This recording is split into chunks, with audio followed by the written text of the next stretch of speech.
सुप्रभात बच्चों, मैं आपकी हिंदी की अध्यापिका और आज हम हिंदी का पाठ 5 शुरू करने जा रहे हैं जिसका शीर्षक है पतंग। तो चलिए शुरू करते हैं। पाठ 5 पतंग। ठीक है, कविता है ये। इसका परिचय देते हुए शुरू करते हैं। पतंग का खेल बच्चों को बहुत प्रिय होता है, बहुत पसंद होता है। सभी बच्चे पतंग के साथ डोर पकड़कर उड़ना जाना चाहते हैं। पतंग के प्रति प्रेम और बच्चों में उत्साह को प्रस्तुत कविता में बड़े ही मनोरंजक ढंग से बताया गया है। तो पतंग के प्रेम के बारे में बच्चों के दिल में जो पतंग के लिए जो भी प्रेम है उसको बड़े उत्साह से कविता में बताया गया है। तो चलिए शुरू करते हैं। पहले हम कविता पढ़ते हैं। आओ आ पतंग बनाओ, आसमान से ले लो थोड़ा कागज नीला, बांस वनों से ठड्डे और कमानी ले लो, आटा थोड़ा माँ दे देगी, नदियों से कुछ पानी ले लो, नदियों से कुछ पानी ले लो। तो बताया जा रहा है बच्चों के उत्साह, पतंग के प्रति जो उत्साह है बच्चों के लिए बताया जा रहा है। आओ आ पतंग बनाओ, आसमान से ले लो थोड़ा कागज। नीला कागज, आसमान नीला होता है तो वो आसमान से थोड़ा कागज ले लो, ऐसा उत्साह से बोल रहे हैं। थोड़ा कागज नीला, आसमान से थोड़ा कागज नीला ले लो, बांस वनों से, बांस वन यानी जंगल में बांस के पेड़ होते हैं, वहां से बांस ले लो, ठड्डे और कमानी ले लो।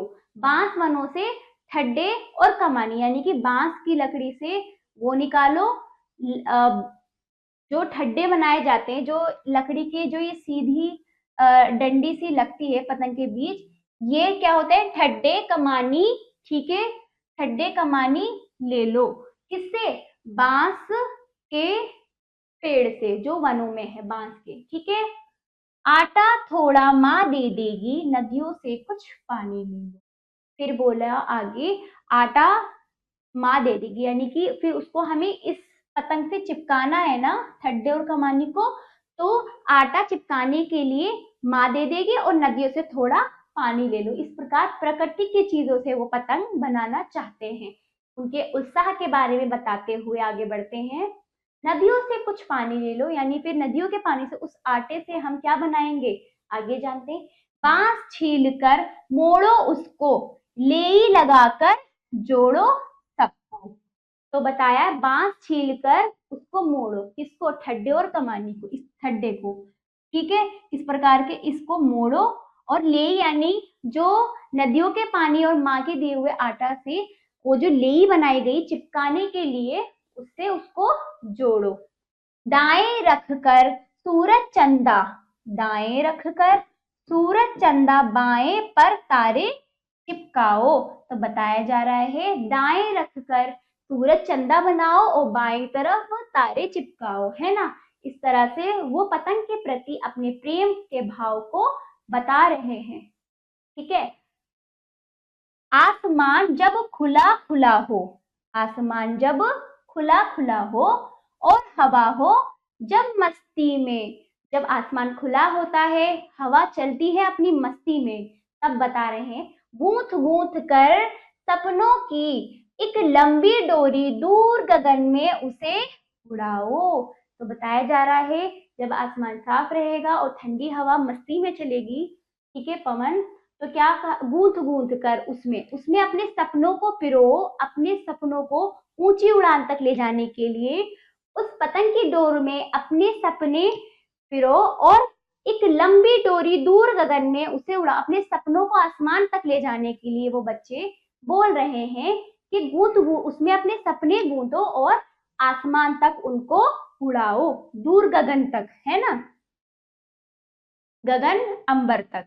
लिखकर मन की बातें सारी तारों का पाती भिजवाओ, यानी कि बोल रहे हैं कि अपने सपनों में ही, अपने सपनों की डोरी पर अपनी दिल की बातें लिखो और पाती यानी पत्र तारों तक भिजवाओ। किसके किसके जरिए, किसके माध्यम से? पतंग के माध्यम से। फिर आओ आओ पतंग उड़ाओ, फिर बोलते हैं वो आगे, आओ आओ पतंग उड़ाओ, अपने सपनों को पिरोकर उसको तारों तक भिजवाओ, पत्र के द्वारा लिखकर भिजवाओ। पाती यानी पत्र। ठीक है, तो इस प्रकार इस कविता में पतंग के बारे में बहुत प्राकृतिक रूप से उसकी विशेषता के बारे में बताया गया है। ठीक है, तो शब्द पोटली करते हैं अब।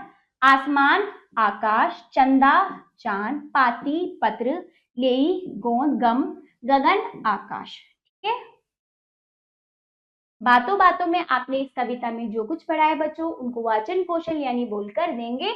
लिखिए क्या पढ़ा, ये लिखित रूप में लेखन कौशल यानी अभ्यास पुस्तिका में आप लिख कर देंगे। ठीक है, फिर सही उत्तर वाले गोले को रंगी। बच्चों को आटा देगी कौन, मम्मी।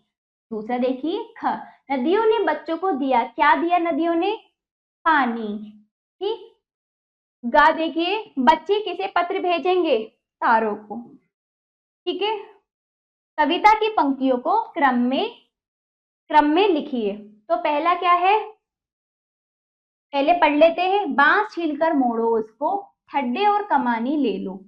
ठीक, ले लगाकर जोड़ो सबको, आटा थोड़ा माँ दे देगी, नदियों से कुछ पानी ले लो। तो पहला क्या आएगा आपका, ये ठड्डे और कमानी ले लो। फिर आएगा आपका आटा थोड़ा माँ दे देगी, ये दूसरे नंबर पे आएगा, दूसरी पंक्ति।